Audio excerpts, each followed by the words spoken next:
Welcome to Vibrant TV. నేను మీ రాజు. ప్రస్తుతం మనతో పాటు కాంగ్రెస్ పార్టీ అధికార ప్రతినిధి, అలాగే ఏఐసిసి మెంబర్ బెల్లయ్య నాయక్ గారు ఉన్నారు. కాంగ్రెస్ పార్టీ సీనియర్ నాయకులు. సో ఇప్పుడు ఉన్నటువంటి అంటే జనరేషన్లో ఎస్టీలు అనేది, లంబాడి వాళ్ళనేది చాలా ఇంపార్టెంట్ ఎలక్షన్స్ టైంలో, ఎన్నికల సమయంలో. అట్లాంటి లంబాడీలకు కూడా న్యాయం జరగాలి, మంత్రి పదవి రావాలని చెప్పేసి కూడా ప్రధానంగా డిమాండ్ వినిపిస్తుంది. మరి దీనిపైన బెల్లయ్య నాయక్ గారు ఏమంటారు అనేది వారి మాటలను తెలుసుకుందాం. నమస్తే బెల్లయ్య నాయక్ గారు. నమస్తే. సో ఎట్లుందండి ఇప్పుడు కాంగ్రెస్ పార్టీ అధికారంలోకి వచ్చింది?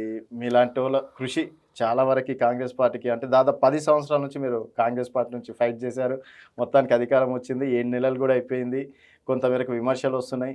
సో మొత్తానికి లంబాడి హక్కుల పోరాట సమితి కూడా వ్యవస్థాపకులు కాబట్టి లంబాడి వారికి మంత్రి పదవి రావాలని చెప్పేసి డిమాండ్ చేస్తున్నారు. మరి మీలాంటి నాయకులకి అవకాశం ఏమని ఇవ్వబోతున్నారు అనుకోవచ్చా? అంటే ముందుగా తెలంగాణ ప్రజలు ఒక వాయిస్ డిసిషన్ తీసుకున్నారు. మేమేదైతే చెప్పామో దాన్ని నమ్మి, దాని ప్రకారం కేసీఆర్ ప్రభుత్వం చేస్తున్నటువంటి తప్పుడు విధానాలు, తప్పుడు నిర్ణయాలను వ్యతిరేకించి కాంగ్రెస్ పార్టీని గెలిపించారు. రేవంత్ రెడ్డి గారిని ముఖ్యమంత్రి చేసుకోగలిగాం. ప్రజాపాలన మొదలైంది. కాంగ్రెస్ పార్టీ అధికారంలోకి రావడంతోనే ఒక ప్రజాపాలన మోడల్ను తీసుకొని దాని ప్రకారం ముందుకు పోతున్నటువంటి పరిస్థితి ఉంది. ఈ 7 నెలల కాలంలో దాదాపు 4 నెలల కాలం మాకు కంప్లీట్గా ఎన్నికల్లో పోయినటువంటి పరిస్థితి. 3 నెలలు మాత్రమే మేము ప్రజలకు పనిచేసేటటువంటి అవకాశం దొరికింది. ఇప్పుడు పూర్తి స్థాయి పాలన మీద దృష్టి పెట్టినటువంటి పరిస్థితి ఉంది. క్యాబినెట్ ఎక్స్పాన్షన్కు సంబంధించినటువంటి అంశాలు కూడా చర్చకు వచ్చినాయి. దానికి సంబంధించి కూడా కసరత్తు జరుగుతూ ఉంది. ఖచ్చితంగా మీరు అన్నట్టు మొన్న అధికారంలో కాంగ్రెస్ రావడంలో కీలకమైనటువంటి పాత్ర గిరిజనులది. అందులోనూ లంబాడి సామాజిక వర్గం 90% కాంగ్రెస్ పార్టీ వైపు నిలబడ్డది. కాంగ్రెస్ పార్టీని గెలిపించి అధికారంలో రావడంలో తమ పాత్ర పోషించారు. ఈ మాట గౌరవ ముఖ్యమంత్రి గారు కానీ, డిప్యూటీ సీఎం గారు కానీ, మా ఉత్తమ్ కుమార్ రెడ్డి గారు కానీ, చాలామంది సీనియర్ నాయకులు అందరికీ తెలుసు. ప్రతి ఒక్కరు వాళ్ళు చెప్తా ఉన్నారు. దీపదాస్ మున్సి గారు అయితే మేము రివ్యూ పెట్టుకుంటే ఓపెన్గానే గిరిజనులు ఈసారి పెద్ద ఎత్తున కాంగ్రెస్ పార్టీకి ఓట్లేశారు. కీలకమైనటువంటి పాత్ర ఉందని పార్టీ నాయకత్వం గుర్తించింది. కాబట్టి ఖచ్చితంగా గిరిజనులకు ఇప్పటికే సీతక్క గారికి, గిరిజనుల తరపున ఆదివాసీ బిడ్డగా ఉన్నటువంటి సీతక్క గారికి మొదటి క్యాబినెట్లోనే తీసుకోవడం అవకాశం కల్పించడం జరిగింది. లంబాడి సామాజిక తెగ నుంచి కూడా మంత్రి కావాలనేటటువంటి డిమాండు బలంగా గ్రౌండ్లో వినిపిస్తుంది. అది కూడా మా అధిష్టానం దృష్టిలో ఉంది. దాని మీద కూడా మాలాంటి వాళ్ళని కూడా పార్టీ అంతర్గత వేదికల్లో చెప్తా ఉన్నాం, నాయకులకు చెప్తా ఉన్నాం. దాన్ని కూడా ముఖ్యమంత్రి గారు కానీ, గౌరవ డిప్యూటీ సీఎం గారు కానీ, పార్టీ అధిష్టానం దీపదాస్ మున్సి గారు కానీ, రాహుల్ గాంధీ గారు, ఖర్గే గారి దృష్టికి కూడా వెళ్ళింది. కాబట్టి ఎక్స్పాన్షన్లో అవకాశం ఇచ్చేటటువంటి అవకాశం ఉంది. లేదా ఆ ఈక్వల్లో గౌరవం గుర్తింపు ఇచ్చేటటువంటి అవకాశం ఉందని ఇప్పుడు నేను భావిస్తూ ఉన్నాను. నాకు తెలిసి 3 నెలలుగా పక్క పార్టీ వాళ్ళని ఎట్లా చేర్చుకోవాలని చెప్పేసి దాని మీద దృష్టి పెట్టినంత కాంగ్రెస్ పార్టీ మీద పెట్టే పరిస్థితి లేదు అని చెప్పేసి జనాలు అనుకుంటున్నారు. అలాగే ప్రతి ఒక్క కార్యకర్తకు న్యాయం చేస్తామన్నటువంటి ముఖ్యమంత్రి గారు ఈరోజు ఆ పార్టీ ఎమ్మెల్యేనో, మంత్రి, మాజీ మంత్రి ఎవరో వస్తే డెఫినెట్గా వారికి ఇంపార్టెన్స్ ఇవ్వాలి. అక్కడ ఒక కాంగ్రెస్ కార్యకర్త లాస్ కావడం అనేది జరుగుతుంది. ప్రజాపాలన ఎట్లయితుంది? సొంత పార్టీలోనే న్యాయం చేయలేని మీ ముఖ్యమంత్రి గారు ప్రజలకు ఏం న్యాయం చేస్తారనుకోవచ్చు? అంటే ఇది ప్రతిపక్షాలు మాట్లాడేటటువంటి వాయిస్. ఇప్పుడు ఏం జరుగుతుందంటే తెలంగాణ రాష్ట్ర ఉద్యమం ఫైనల్ దశకు వచ్చినటువంటి క్రమంలో, రాష్ట్రం ఏర్పడుతున్నటువంటి క్రమంలో తెలంగాణ ఐడెంటిటీ లేనటువంటి పార్టీలు ఇక్కడ దెబ్బతిన్నాయి. ప్రజారాజ్యం పార్టీ కాంగ్రెస్లో మర్జ్ అయింది, మనం చూసాం. తెలంగాణ యూనిట్ కంప్లీట్గా తీసినటువంటి పరిస్థితి. టీడీపీ నుంచి 15 మంది ఎమ్మెల్యేలు గెలిస్తే కూడా పార్టీ నిలదొక్కుకోలేనటువంటి పరిస్థితిని మనం చూసాం.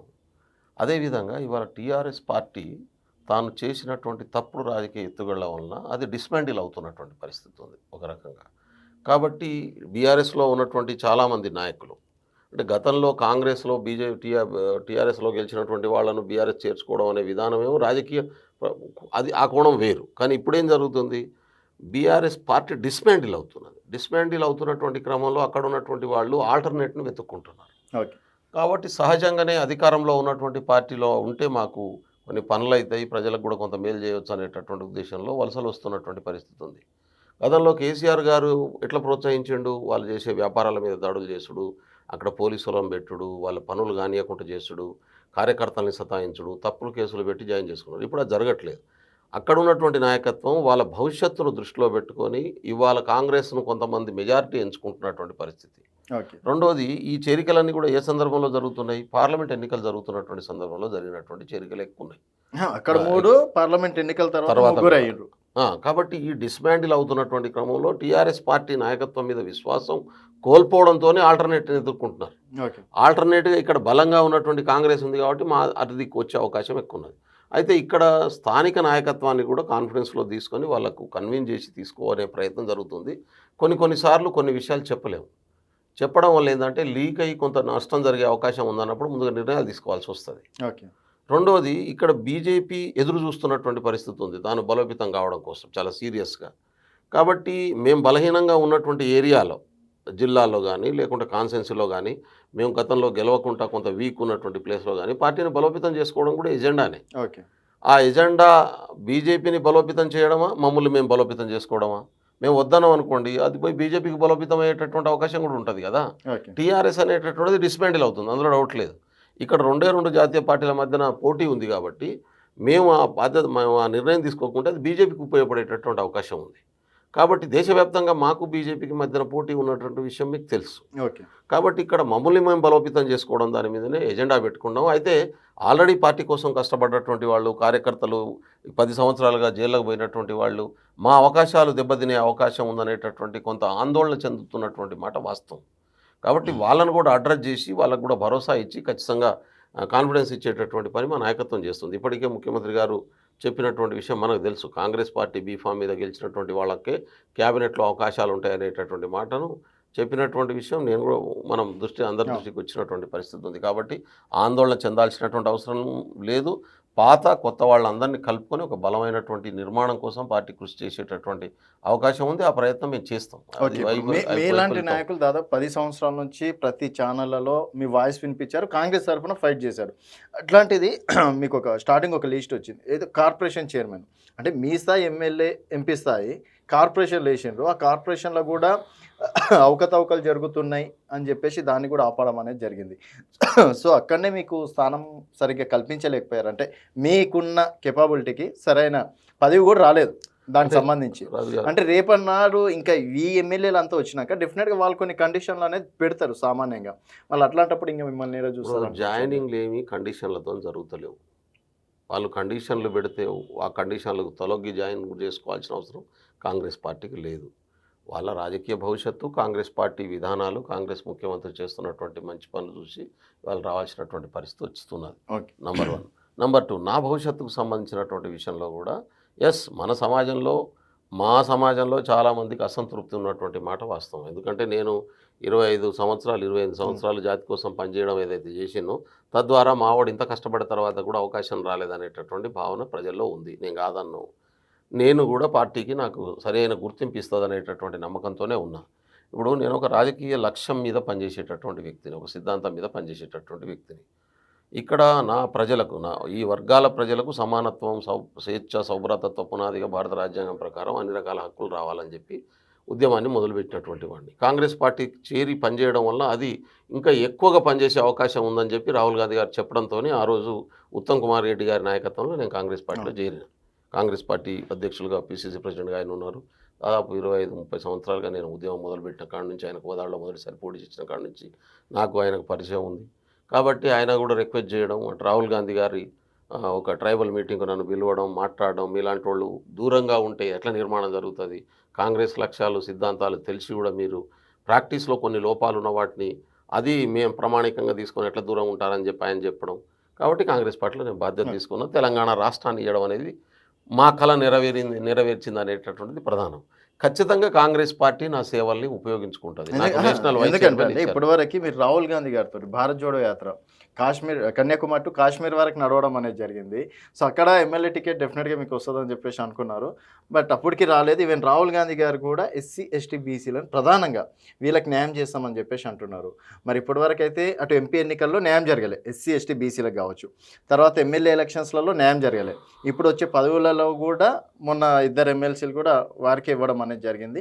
బట్ రేపన్నాడు కూడా డెఫినెట్గా వస్తుందని చెప్పేసి ఇంకా మీరు నమ్ముతున్నారా? ఇప్పుడు ఒక విషయం మేము భారత్ జోడో యాత్రలో ఉన్నప్పుడు చాలాసార్లు డిస్కస్ చేసుకున్నాం. కాంగ్రెస్ పార్టీ సిద్ధాంతం, కాంగ్రెస్ పార్టీ నిర్మాణం. కాంగ్రెస్ పార్టీ సిద్ధాంతం భారత రాజ్యాంగం ఏది చెప్తున్నదో అదే సిద్ధాంతాన్ని కాంగ్రెస్ పార్టీ కలిగి ఉన్నది.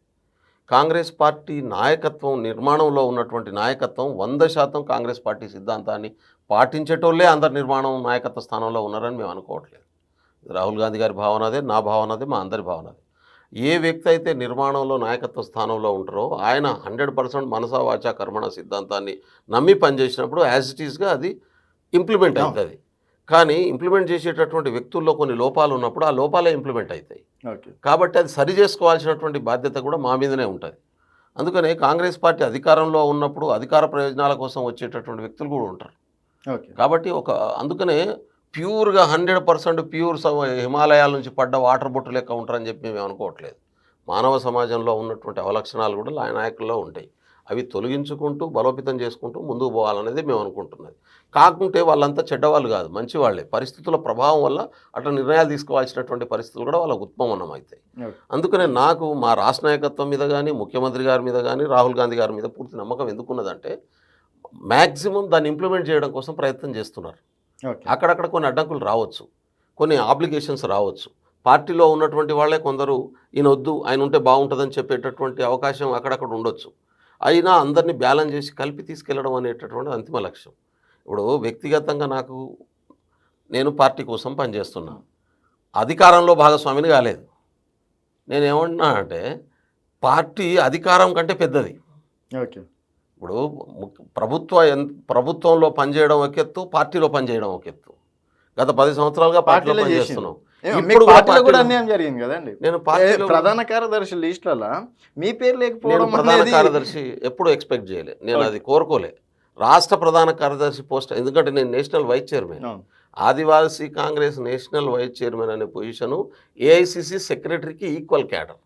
ఇప్పుడు నేను ఉన్నటువంటి పొజిషన్ ఏదైతుందో ఏఐసిసి సెక్రటరీ క్యాడర్ నాది, అంతకంటే పైన పొజిషన్లో ఉంటుంది అనుకొని మేనేజ్ కాంగ్రెస్ పార్టీ మేనిఫెస్టో ప్రకారం ఏఐసిసి సెక్రటరీ కంటే పైన ఉన్న పొజిషన్. చైర్మన్ ఏమో equal to general secretary. Any department chairman is equal to general secretary. State chairman state general సెక్రటరీకి equal, national chairman national general సెక్రటరీకి ఈక్వల్. వైస్ చైర్మన్ అనేది ఎబో 2 సెక్రటరీ ఉంటారు. ఇది పార్టీ నిర్మాణంలో ఉన్నటువంటి వ్యవస్థ. కాబట్టి దాని హోదాలో నేను మొదటి 3 సంవత్సరాలు పనిచేసిన. రెండోసారి ఆ మొదటి 3 సంవత్సరాలు కాదు, 1 ఇయర్ వైస్ చైర్మన్ చేయగానే మా నేషనల్ చైర్మన్ రిజైన్ చేసి పార్టీ మారడంతో అడిషనల్ ఛార్జ్ నాకు చైర్మన్కి ఇచ్చారు. 2 ఇయర్స్ నేను యాక్టింగ్ చైర్మన్ హోదాలో పనిచేసిన. మొత్తం దేశవ్యాప్తంగా ఎస్టీ డిపార్ట్మెంట్ను అంతకుముందు అంత బలంగా లేదు, నేను ఎస్టాబ్లిష్ చేసిన. తర్వాత మళ్ళీ కొత్త చైర్మన్ నియామకం వచ్చేటర్లకు నేను చైర్మన్గా తీసుకోను, నాకు పార్టీలో వేరే పొజిషన్ ఇవ్వండి, నేను 3 ఇయర్స్ చేసిన కాబట్టి ఇంకో డిపార్ట్మెంట్లో పనిచేస్తా, లేకుంటే ఇంకో విభాగంలో పనిచేస్తా, వేరే వాళ్ళని సీనియర్ని తెచ్చిపెట్టండి అని చెప్పి నేను సజెస్ట్ చేసింది అదే. అప్పుడు ఏమన్నారు, ఆ కొత్త చైర్మన్ నియమిస్తున్నావు, అయితే ఆయన స్టేట్ లెవెల్లో చాలా సీనియరు, మంచి వ్యక్తి, కాకుంటే నేషనల్ లెవెల్లో ఇంతకుముందు పనిచేసినటువంటి కొంత అనుభవం లేదు, నీ సేవలో దీన్ని బలోపేతం చేసి ఆయనను బలోపేతం చేసేదాకా నువ్వు ఉండడం అవసరం అనేటటువంటిది మేము భారత్ జోడో యాత్రలో ఉన్నప్పుడే మాట్లాడి కొత్త చైర్మన్ మళ్ళీ నన్ను వైస్ చైర్మన్ ఫస్ట్గా పెట్టి కంటిన్యూ చేసినటువంటిది. ఆయన కొంత ఎస్టాబ్లిష్ అయ్యేదాకా ఉండడం మంచిదనేది. అది కంటిన్యూ అవుతుంది, అది ఇప్పటికీ 1.5 ఇయర్ వస్తుంది. కాబట్టి నేను ఫర్దర్ నాకు రిలీవ్ చేసి వేరే బాధ్యతలు అప్పచెప్పండి అని కూడా అడగడం జరిగింది అప్పుడే. అది మేము సమయాన్ని బట్టి ఇస్తామని చెప్పారు, ఖచ్చితంగా ఇస్తారనే నమ్మకం నాకు ఉంది. ఆ తర్వాత ఎన్నికల కంటే ముందు 6 నెలల ముందు మీ కంప్లీట్గా 8 నెలల ముందు మీరు తెలంగాణ మీద ఫోకస్ చేయాలి. పీసీసీ ప్రెసిడెంట్ ప్రత్యేకంగా రిక్వెస్ట్ చేసిండు రేవంత్ రెడ్డి గారు, ఆయనను కంప్లీట్గా మాకు ఎలక్షన్ కోసం ఇక్కడ కేటాయించండి అని చెప్పిన తర్వాత ఆయన ఎస్టీ డిపార్ట్మెంట్ చైర్మన్గా ఇక్కడికి అప్పచెప్పండి అన్నారు. కానీ ఆయన నేషనల్ వైస్ చైర్మన్గా ఉన్నారు, మేము ఇయ్యమని చెప్పి కేసీ వేణుగోపాల్ గారే చెప్పి అడిషనల్ ఛార్జ్ ఇచ్చి పంపిస్తున్నా అని చెప్పి నాకు అడిషనల్ ఛార్జ్ ఇచ్చి పంపించారు. నేను పర్ఫెక్ట్గా నా బాధ్యతను నిర్వర్తించిన, రాష్ట్ర ప్రభుత్వం అధికారంలో రావడానికి పార్టీ తరఫున చేస్తా కూడా. అయితే ఇక్కడ ముఖ్యమంత్రి గారు రాష్ట్ర ప్రభుత్వంలో నేను ఉండాలనుకొని కార్పొరేషన్ ఒక చైర్మన్ బాధ్యతలు ఇచ్చారు. ఎందుకంటే ప్రభుత్వం తరపున ఇక్కడ బలమైనటువంటి వాయిస్ ఉండాలనే ఉద్దేశంతోనూ ఆయన నాకేం అడగలేదు, నువ్వు కార్పొరేషన్ చైర్మన్ తీసుకుంటావా ఏది ఇవ్వాలని. కానీ ఆయన ఇంట్రెస్ట్తో ఇచ్చాడు. నేను ఆయన ఇచ్చిన తర్వాత దాన్ని అగౌరవపరచను. ఆయన ఇచ్చినటువంటి బాధ్యతలు తీసుకొని పార్టీ కోసం పనిచేస్తా. ప్రభుత్వంలో ఏ స్థాయిలో ఉండాలనేది వాళ్ళు తీసుకోవాలి నిర్ణయం.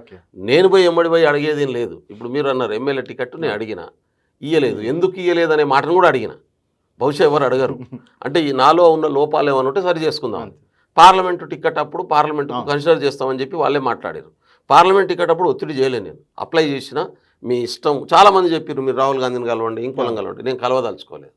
When I'm working seriously for party high command will take a decision. Okay. ఇప్పుడు మొన్న కూడా పీసీసీ కోసం చర్చ జరుగుతుంది. నీ పేరు ప్రస్తావనకు వచ్చింది, హైకమాండ్లో చాలా పెద్దవాళ్ళు చెప్పారు, నువ్వు పోయి అడుగు అన్నారు. నేను అడగను అని చెప్పిన. ఇస్తే బాధ్యతలు అప్పచెప్తే పీసీసీ ఇస్తారా, వర్కింగ్ ప్రెసిడెంట్ ఇస్తారా, ఇంకోటి ఇస్తారా నాకు తెలియదు. ఏ బాధ్యత తప్పిస్తే అది అప్పచెప్తా. లేదు నేషనల్ లెవెల్లో ఇంకో బాధ్యతలు అప్పచెప్పి రేపు హర్యానా ఎన్నికలున్నాయి, మహారాష్ట్ర ఎన్నికలున్నాయి, జార్ఖండ్ ఎన్నికలున్నాయి, అడిగి పంపిస్తే అడిగి పోయి పని చేస్తా. కానీ నాకున్నటువంటి క్యాలిబర్ తెలిసి దాన్ని ఎట్లా ఉపయోగించుకోవాలనేది పార్టీ నిర్ణయం తీసుకోవాలి. సో మీరు నేను I'm clearly for the party. Okay. So 3 నెలలుగా మేము ప్రజా పాలన మీద దృష్టి పెట్టినాం, 4 నెలలు ఎలక్షన్స్ అని. ఎక్కడ పెట్టారు ప్రజాపాలన పైన? ఒక ఆర్టీసీ బస్సు ఫ్రీ తప్ప ఇంకేం సక్సెస్ఫుల్గా నడుస్తలే. మొన్నటికి మొన్న నిరుద్యోగులు పెద్ద ఎత్తున ఉస్మాన్ యూనివర్సిటీ కావచ్చు, గాంధీ ఆసుపత్రి పెద్ద ఎత్తున అట్టడుగునాయి. అట్లాంటి ఇష్యూలు పెట్టుకొని మీరు ప్రశాంతంగా ఎట్లున్నారు? ప్రశాంతంగా చాలా చాలా బాగా జరుగుతుంది. చేరికల పైన మీరు దృష్టి పెట్టారు తప్పించి ఇంకేం లేదండి. రాజు గారు 2 విషయాలు చాలా క్లియర్. మీరు సెల్ ఫోన్లో వాట్సాప్లో మాట్లాడుతున్నారా, మామూలు కాల్ మాట్లాడుతున్నారా? ఇప్పుడు మామూలు కాల్ మాట్లాడుతున్నాం, వాట్సాప్ కూడా మాట్లాడదా. ఎన్నికలు రచ్చి కాంగ్రెస్ ప్రభుత్వం రాకముందు మామూలు కాల్ మాట్లాడేవాళ్ళ, వాట్సాప్ లెక్క మాట్లాడేవాళ్ళ? వాట్సాప్. ఎందుకు ఆ భయం ఉండేది మీకు? ఎందుకంటే మీ కాల్ని ఎవరో వింటున్నారు అనేటటువంటి భయం ఈ రాష్ట్రంలో ఉన్న ప్రతి జర్నలిస్టుకు, ప్రతి రాజకీయ నాయకుడికి, ప్రతి సామాజిక కార్యకర్తకు ఉండేది. ప్రతి అధికారికి, ఎంఆర్ఓ నుంచి మొదలు పెడితే చీఫ్ సెక్రటరీ దాకా సిగ్నల్ లాంటి కొత్త కొత్త యాప్లు ఎత్తుక్కొని మాట్లాడుకోవాల్సినటువంటి పరిస్థితి ఉంది. ఇవాళ ఆ పరిస్థితి ఉందా? అంటే ఎవరికి తెలుసు, వాళ్ళేదో గవర్నమెంట్ దిగిపోయిన తర్వాత మేము చేయట్లేదు, మేము చేయం కూడా, చేయట్లేదు. నేను ఎందుకు ఆ మాట చెప్తున్నా అంటే భారత న్యాయశాస్త్రంలో ఒక సూత్రం ఉంది. న్యాయం చేయడమే కాదు, న్యాయం జరుగుతుందనే నమ్మకాన్ని కూడా క్రియేట్ చేయాలంటుంది న్యాయశాస్త్రం. ఇప్పుడు ప్రజాపాలన చేయడమే కాదు, ప్రజాపాలన జరుగుతుందనే నమ్మకాన్ని కూడా క్రియేట్ చేయడం అనేది చాలా కీలకం. ముఖ్యమంత్రి రేవంత్ రెడ్డి గారు ప్రమాణ స్వీకారం చేస్తున్నప్పుడే బారీకెట్లు కూలిపోయినటువంటి సీన్ను మనం చూసాం. సెక్రటరియట్కు మీరు ఎప్పుడన్నా, మీరు చాలా సీనియర్ జర్నలిస్టు, చాలా కాలంగా పనిచేస్తున్నారు, డెడికేటెడ్, కమిట్మెంట్ ఉన్నటువంటి వ్యక్తి, అందులోనూ మా సమాజం నుంచి ఉన్నారు. నేను చాలా ప్రౌడ్గా ఫీల్ అవుతాను మీ విషయంలో. మీరు సెక్రటరియట్లో ఎప్పుడైనా వెళ్ళగలిగిర్రా ఈ ప్రభుత్వం రాకముందు? పోనీ ముఖ్యమంత్రి ఛాంబర్ దాకా వెళ్ళగలిగిర్రా? పోనీ మొన్న ముఖ్యమంత్రి ప్రమాణ స్వీకారం చేసిన రోజు యాంటీ రూమ్లో కూర్చోబెట్టి విలేకరులతో మాట్లాడారు కదా, మీరు అంతా కూర్చున్నారు కదా. అంటే ప్రజలు ఈ ప్రభుత్వం మాది, జర్నలిస్టు ఈ ప్రభుత్వం మాది, ఈ ప్రభుత్వాన్ని మేము క్వశ్చన్ చేయొచ్చు, ఈ ప్రభుత్వాన్ని నిలదీయొచ్చు తప్పు చేస్తే అనేటటువంటి ధైర్యాన్ని ఇవ్వడమే ప్రజాపాలన. ఇది మేము క్రియేట్ చేయగలిగాం, నంబర్ 1. అయితే దాని ఇంప్లిమెంట్ చేయడానికి ప్రాసెస్ పడుతుంది. నేను ఏమంటున్నా అంటే ఇప్పుడు బారికేడ్లు తీయడానికి పాలసీ నిర్ణయం తీసుకుంటే అయిపోతుంది, ఒకటే నిమిషంలో తీసేస్తాం. ఉద్యోగాల భర్తీ చేయాలంటే ఉద్యోగాలు నోటిఫై చేసి పబ్లిక్ సర్వీస్ కమిషన్కి ఇచ్చి, పబ్లిక్ సర్వీస్ కమిషన్ షెడ్యూల్ను రిలీజ్ చేసి, ఉద్యోగాల ఎగ్జామ్ పెట్టి, ఇంటర్వ్యూ కండక్ట్ చేసి, జాబ్ క్యాలెండర్ రిలీజ్ చేయాలి. అప్పటికి 30,000 ఉద్యోగాలు గత ప్రభుత్వం మొదలుపెట్టి 2 సంవత్సరాలుగా పెండింగ్ పెట్టిన వాడిని యుద్ధ ప్రాతిపాదిక మీద 60 రోజుల్లో భర్తీ చేసి అప్పచెప్పినటువంటి. మీరేం భర్తీ చేయలేరు, జస్ట్ రిజల్ట్ వస్తే నియామక పత్రాలు ఇచ్చారు మీరు అంతే. రిజల్ట్ ఎలక్షన్స్ ముందే వచ్చినాయి, ఎలక్షన్స్ ముందే వచ్చినాయి రిజల్ట్స్. అదే అంటున్నా నేను, జస్ట్ మీరు నియామక పత్రాలు ఇచ్చారండి అంతే. రాజు గారు నేను చెప్తున్నా, ఇప్పుడు మీరు 30,000 అని మీరు గొప్పగా చెప్పుకోకండి. మీరు ఇచ్చింది నియామక పత్రాలు, ఆ క్రెడిట్ బీఆర్ఎస్ కి ఇవ్వండి. ఈవెన్ రేవంత్ రెడ్డి గారు కూడా ముఖ్యమంత్రి స్థాయిలో ఉండి మేము 30,000 ఉద్యోగాలు ఇచ్చినామని చెప్పి ఎందుకు ఇయ్యలేకపోయింది గత ప్రభుత్వం? 192,000 ఉద్యోగాలు ఖాళీలు ఉన్నాయని చెప్పి కమిషన్ వేసి తేల్చి పాత ముఖ్యమంత్రి అసెంబ్లీ సాక్షిగా 2022లో అక్టోబర్ 24వ తారీఖు నాడు మాట్లాడుతూ 1 ఇయర్లో అంటే 2023 అక్టోబర్ 24 వరకు 185,000 ఉద్యోగాలు దీంట్లో భర్తీ చేస్తాం, 2 లక్షల ఉద్యోగాలు భర్తీ చేస్తామని ఆయన 185,000 ఉద్యోగాలు 1 ఇయర్లో భర్తీ చేస్తామన్నాడు. ఎప్పుడు 22 అక్టోబర్ 24 నాడు, అక్టోబర్ నెల 23 పూర్తి కావాలి కదా, ఎందుకు కాలేదు? నేను అందుకనే అంటున్నాను, గత ప్రభుత్వం మభ్యపెట్టింది, మోసం చేసింది. మేము తెలంగాణ ఉద్యమంలో కేసీఆర్ గారు కానీ నేను కానీ, ఆయన కంటే సీనియర్ని ఉద్యమం మొదలుపెట్టినాను నేను, ఆయన వచ్చి దూరినోడు. కాబట్టి ఆయన అప్పుడు ఏమన్నాం, మొత్తం ఉమ్మడి రాష్ట్రంలో 12,90,000 ఉద్యోగాలు ఉన్నాయి. తెలంగాణ వాటా 5.5 లక్షలు, 3 లక్షల ఉద్యోగాలు ఖాళీలు ఉన్నాయి. 2.5 లక్షలు మాత్రమే మనకు ఉన్నాయి. మిగతా ఉద్యోగాలు ఇక్కడ మనకు వస్తాయి, వీళ్ళు వెళ్ళిపోతాయి అని చెప్పి ఉద్యమంలో చెప్పినాం. డివిజన్ తర్వాత ఎన్ని ఉద్యోగాలు వచ్చినాయో లిస్ట్ లేదు ఈరోజు వరకు. ఇవాళ మేము ప్రిపేర్ చేస్తున్నటువంటి పరిస్థితి ఉంది. మన వాటాకి ఎన్ని వచ్చినాయి ఆ లెక్క ప్రకారం చూసి భర్తీ చేస్తే ఈ 10 సంవత్సరాల్లో 1,00,000 ఉద్యోగాలు ఖాళీ అయినాయి కదా. ఇయర్లీ 8,000 to 9,000 రిలీజ్ అవుతాయి, అంటే రిటైర్డ్ అవుతారు. ఆ రిటైర్మెంట్ను ఆపి 55 సంవత్సరాలను 61 చేసి 30,000 నిరుద్యోగులు రాకుండా చేసినటువంటి దుర్మార్గపు ఆలోచన ఎవరిది? అది కాదే. కాబట్టి ఇవన్నీ ఎందుకు చెప్తున్నానంటే, ఇప్పుడు మేము షెడ్యూల్ ఇచ్చినాం. షెడ్యూలులో మన విద్యార్థులే అంటున్నారు దేనికోసం నిరాహార దీక్ష చేస్తున్నారంటే విద్యార్థి నాకు అర్థం కాలే. ఉద్యోగాలు మాట్లాడారు, బట్టి గారు ఏం మాట్లాడారు నాకు తెలియదు. 1:100 చేస్తామన్నారు, మీరు వచ్చేసి 1:50 పెట్టిండ్రు. తర్వాత గ్యాప్ ఇవ్వాలని చెప్పేసి బల్మూర్ వెంకట్ ఇప్పుడు ఎవరైతే ఎమ్మెల్సీ ఉన్నారో 2 నెలలు గ్యాప్ ఇవ్వాలని హైకోర్టులో పిటిషన్ వేసిండ్రు. మీకు ఆ ఎగ్జామ్కి 10 రోజులు కూడా గ్యాప్ ఇవ్వట్లేదు. సో ఒక నిరుద్యోగి అనేటోడు 10 ఉద్యోగాలు అప్లై చేసుకోవడంలో తప్పు లేదు కదా. డిఎస్సి అంటే డిఎస్సి అప్లై చేసుకోడు కదా. సో అవన్నీ మీకు తెలిసి కూడా మీరు ఇంత ఎడ్యుకేటెడ్ సమర్థించట్లేదు. నేను చాలా క్లియర్గా చెప్తున్నా. ఒక్క విషయాన్ని ముందు అంగీకరించాలి.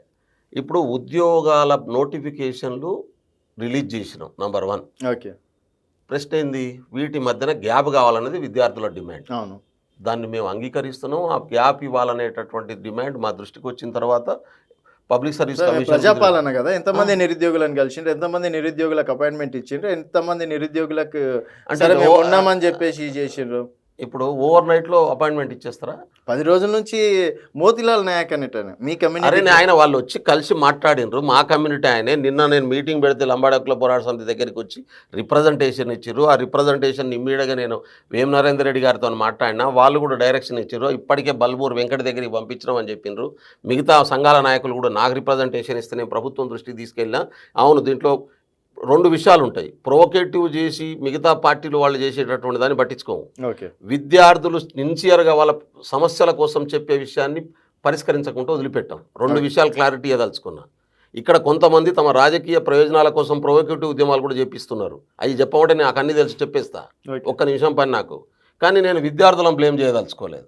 విద్యార్థులు వాళ్ళ సమస్య కోసం ఎవరి దగ్గరన పోతే ఎదుటోడు తన రాజకీయ ప్రయోజనాల కోసం వాళ్ళు రెచ్చగొట్టవచ్చు. కానీ విద్యార్థులు అనే దాంట్లో సిన్సియారిటీ ఉందా, న్యాయం ఉందా లేదా అని చూస్తున్నాం మేము. న్యాయంగా వాళ్ళు అడిగే దాంట్లో సమస్య ఉంటే దాన్ని పరిష్కరించడం కోసం బాధ్యతాయుతంగా పరిష్కరించడం మా బాధ్యత. ఇప్పుడు దాంట్లో మొత్తం ఎపిసోడ్లో ఒకటే ఒక గ్యాప్ ఏమొచ్చిందంటే 2 ఎగ్జామ్ల మధ్యన 10 రోజులు వారం రోజులు మాత్రమే గ్యాప్ ఉన్నది. దాన్ని పెంచాల్సినటువంటి అవసరం ఉందనేది వాళ్ళ న్యాయమైనటువంటి కోరిక. ఈ న్యాయమైన కోరికను ఆల్రెడీ ప్రభుత్వం దృష్టికి తీసుకెళ్ళాం.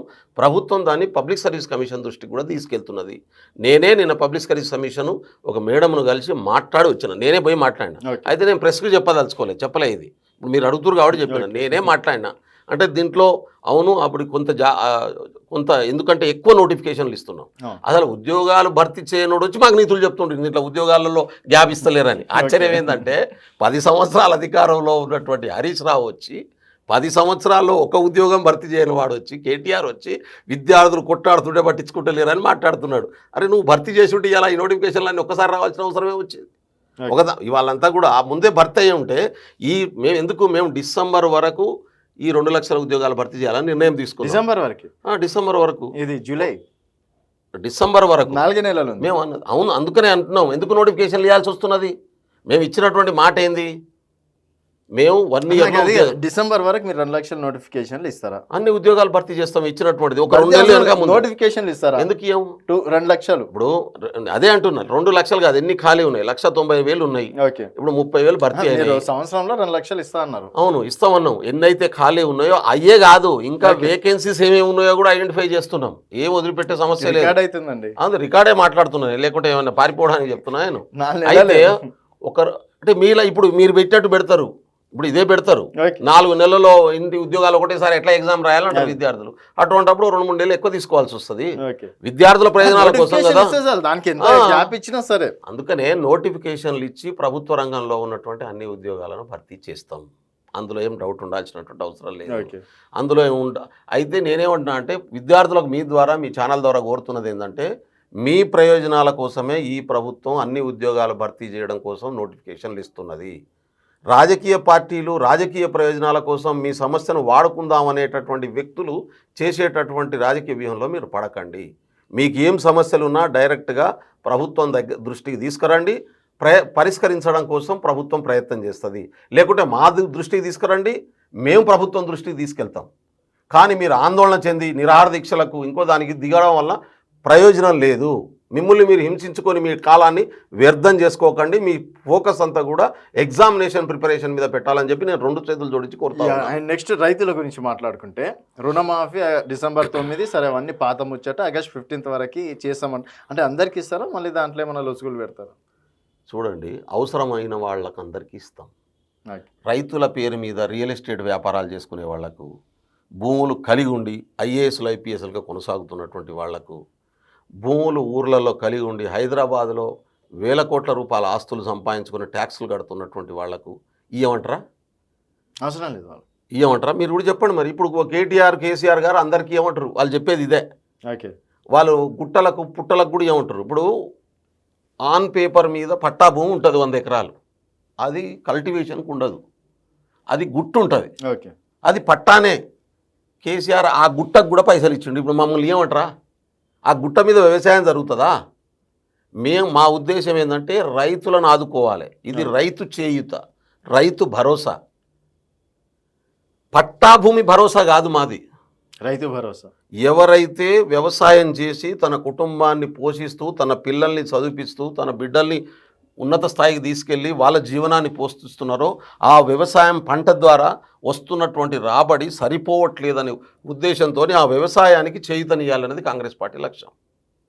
బెల్లయ్య నాయక్ ఉన్నాడు, నేను వ్యవసాయం చేస్తలేను, నాకు కూడా భూమి ఉన్నది, నాకు పైసలు వస్తున్నాయి, అది రాంగ్ అంటున్నాం మేము. ఎవరైతే కల్టివేట్ చేస్తారో వాళ్ళకి పోవాలి అది. ఎవరైతే నా భూమి దున్నుకొని బతుకుతున్నాడో వానికి పోవాలి అది. వాళ్ళకి పోతే వాళ్ళకి చేయూత అవుతుంది. అది లేకుంటే దుర్వినియోగం అవుతుంది. కేసీఆర్ గారు చేసిన దుర్వినియోగం. ఈ దుర్వినియోగాన్ని అరికట్టే పని చేయకముందే, అది మొదలు పెట్టకముందే 30 రోజుల్లో అయితలేదు. చూడండి, ఏం మాటలే నాకు అర్థం కాదు, తలతోకలేని మాటలు. నేను మీలాంటి బాధ్యతాయుతమైన జర్నలిస్టులను కూడా కోరుతున్నది ఏంటంటే, ఒక చిన్న కెమెరాను సెట్ చేయాలంటే గంట సేపు పడుతుంది. ఒక పాలసీని తీసుకొచ్చి ఇంప్లిమెంట్ చేయాలంటే దాన్ని స్కాన్ చేయాల్సి వస్తుంది. రెండోది ఏం జరిగింది, ఈడ మొత్తం రికార్డులని ఖతం చేసిపోయినరు, 3 వ్యవస్థలను విధ్వంసం చేసిపోయినరు, బ్యూరోక్రసీని మ్యాక్సిమం కరప్ట్ చేసిపోయినరు. నేను మళ్ళీ చెప్తున్నాను, నేను దాన్ని సెట్ చేసే పని చేస్తుంది ప్రభుత్వం. ఒక ఛానల్లో పెట్టి ప్రభుత్వం చేసింది. సగం మంది ఆఫీసర్లు పనిచేయని వాళ్ళు ఉన్నారు. నేను చెప్తున్నా, I'm sorry to say this. సగం మంది ఆఫీసర్లు బద్దకస్తులు. మొత్తం కేసీఆర్ కేటీఆర్ వాళ్ళు కూర్చోవాలి, వాళ్ళు రాసి ఇచ్చితే వీళ్ళు చేయాలనే పద్ధతిలో చేసిర్రు. వాళ్ళు చదువును మోకాలు దించేసిండ్రు. అంత పెద్ద పెద్ద మేధావులను కూడా.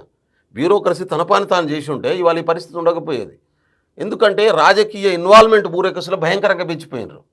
ఇది రెండోది, ఎక్కడ పడితే అక్కడ నాకైతే డౌట్ ఉంది, చార్మినార్ను కూడా పెట్టామని అప్పు తెచ్చిరా అని డౌట్ ఉంది. వెరిఫై చేస్తే తెలుస్తుంది. చార్మినార్ను మొత్తం ప్రభుత్వ భూములంతా తనఖా పెట్టి డబ్బులు తీసుకొచ్చేసారు.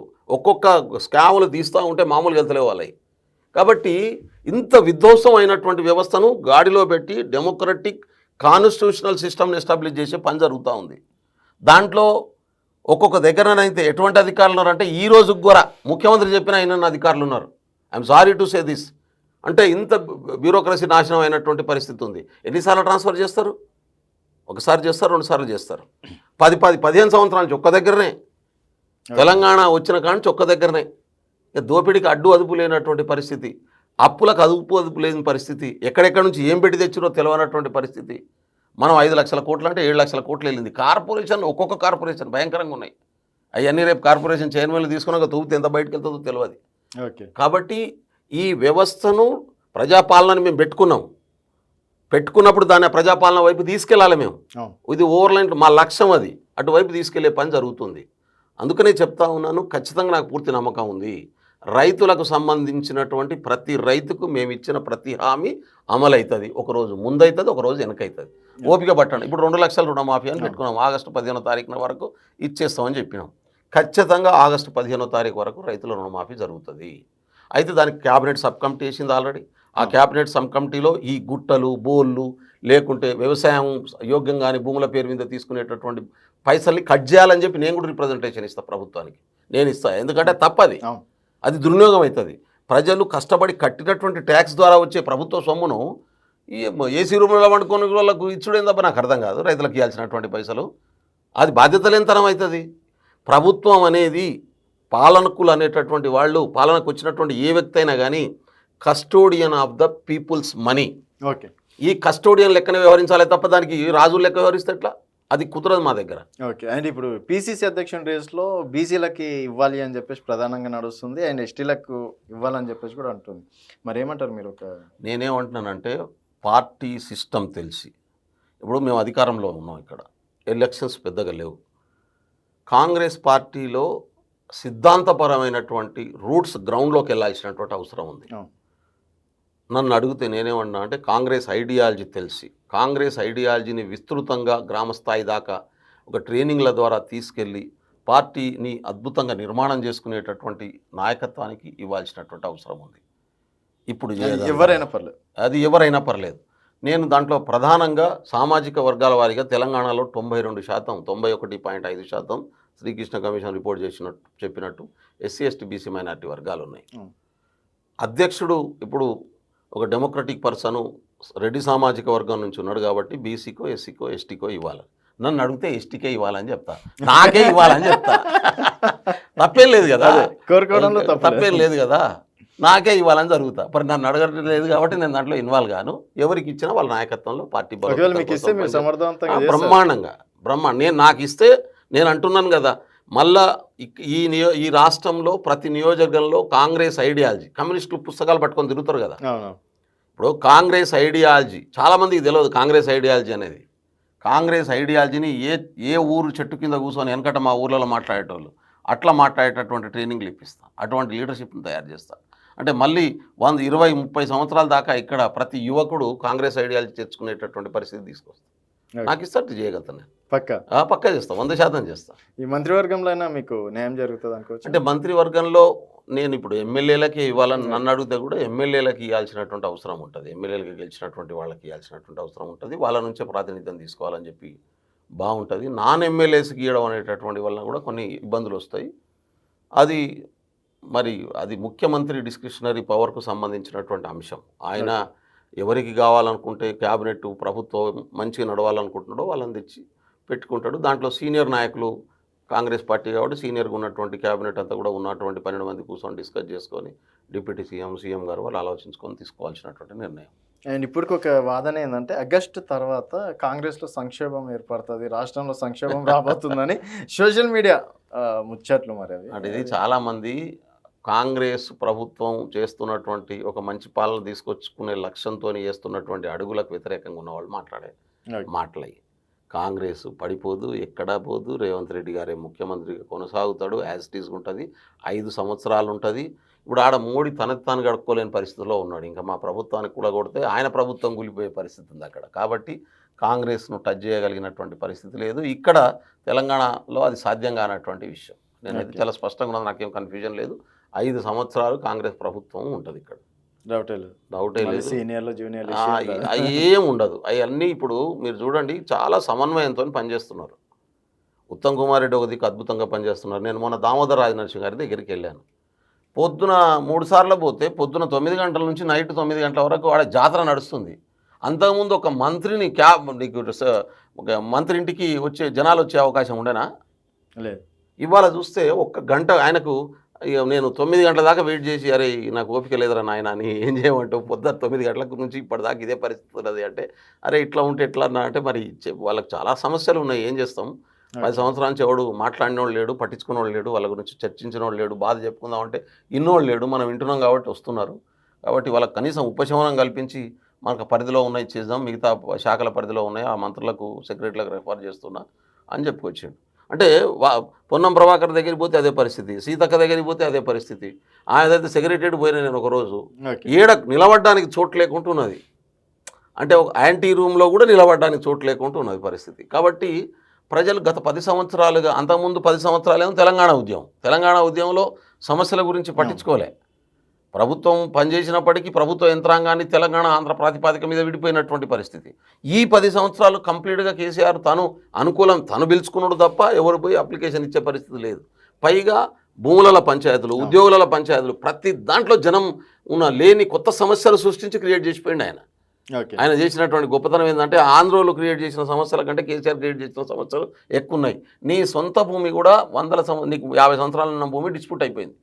ఓకే. నీ భూమి నిన్ను డిస్ప్యూట్ చేసిపోయింది నిన్ను. అంటే ఎందుకంటే దానికి కోసం నువ్వు ఆఫీసర్ల చుట్టూ తిరగడం, పైసలు ఖర్చు పెట్టుకోవడం అవసరం లేనిది. కాబట్టి ప్రతిదీ సమస్య క్రియేట్ చేసాడు. ఇప్పుడు డిగ్రీ విద్యార్థులు తనకు అందుబాటులో ఉన్న డిగ్రీ కాలేజీలో చదువుకునేటోళ్ళు, అవును. కానీ ఇప్పుడు ఏంది మావునార్ వాళ్ళని తీసుకుపోయి ఆదిలాబాద్లో వేసుడు. ఇక వాడు దానికోసం నాయకుల చుట్టూ తిరుగుడు. అవును. అంటే లేని కొత్త సమస్యల్ని క్రియేట్ చేయడం, ఇట్లా క్రియేట్ చేసి ఒక డిస్టర్బ్ చేసిపోయినటువంటి పరిస్థితి ఉంది. ఇవన్నీ సరిచేసే పని చేస్తున్నాం. కాబట్టి మా మంత్రులు చాలా అద్భుతంగా పనిచేస్తున్నారు, సమన్వయంతో పనిచేస్తున్నారు. రేవంత్ రెడ్డి గారు రెస్ట్ తీసుకున్న సందర్భం చూపించండి నాకు. ఓకే. ఒక్కరోజు రెస్ట్ లేనటువంటి భట్టి గారి దగ్గరికి కూడా పోయినా ఒక 4-5 సార్లు. ఎప్పుడు పోయినా జాతరే, అంటే జనం జాతర లెక్క ఉన్నది. నా ప్రగతి భవన్లో మనుషులు పోకపోయేది. మీరు చూడండి, సెక్రటరియట్ పోతే సెక్రటరియట్లో ఆడ నుంచి ఈడు దాకా యాంటీ రూమ్లో కూడా కూర్చుంటారు. ఏం చెప్తాం? పెద్ద నాయకులు లోపట, మిగతా వాళ్ళు డిప్యూటీ సీఎం ఛాంబర్లో, బయట అన్ని సోపాలని ఇక్కడ నిలబడడానికి చూడలేదు. సామాన్యుడు కూడా చేస్తున్నాడు. రావాలి. దట్ ఈస్ కాల్డ్ ప్రజాపాలన. నా కళ్ళతో చూస్తున్నది అది. సో చూద్దాం ఈ ప్రజాపాలన ఎంతవరకు సక్సెస్ అవుతుంది, మరి మీలాంటి నాయకులకు ఎంతవరకు ప్రిఫరెన్స్ ఇస్తారు అనేది తర్వాత తెలుస్తుంది. అప్పుడు డెఫినెట్గా మళ్ళీ కలిసి మాట్లాడదామండి. థ్యాంక్ యూ అండి. Thank you so much. So ఇది బెల్లయ్య నాయక్ గారితో స్పెషల్ ఇంటర్వ్యూ. మరొక గెస్ట్తో మళ్ళీ కలుద్దాం. చూస్తూనే ఉండండి వైబ్రెంట్.